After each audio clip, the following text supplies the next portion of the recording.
For more on this, I'm joined by Steve Radley, who's the Policy and Partnerships Director at the Construction Industry Training Board. Thanks very much for joining us. Why are apprenticeships so important in this sector? Well, the home building industry faces major challenges over the next few years to build more homes, but not just build more homes, but to build them better, faster and more efficiently. So it's absolutely vital that it brings new blood into the industry and develops skilled people. And we're not just talking about the trades level, though they're very important, more plasterers, decorators, painters, roofers, all those sort of things. But it's also about developing apprenticeships at the higher level in managers and supervisors. So we really need to bring a lot more skilled people into the industry and develop them if we're going to meet the goals of better home building. So just tell me a little bit more about the funding programme from the CITB.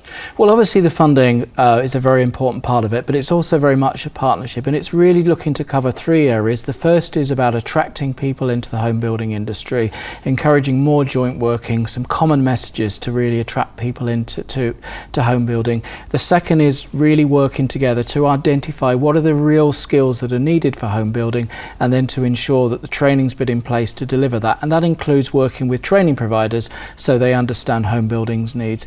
And then the third part of it, which is a really critical part, is collaborating more effectively with the supply chain. As we know, in the home building industry, a lot of the work and then the training is delivered by fairly small subcontractors, and it's absolutely vital that we find better ways of the major developers and the subcontractors working together.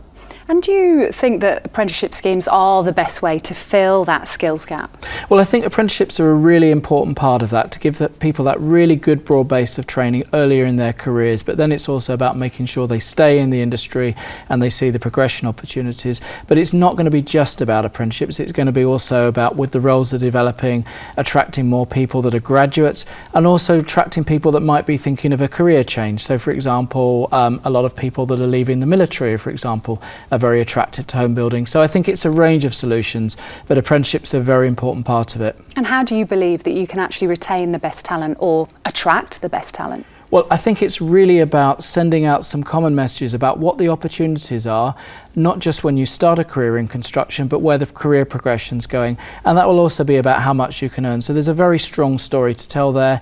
Home building needs a lot more skilled people, and there's a real opportunity to have some very positive careers within the sector.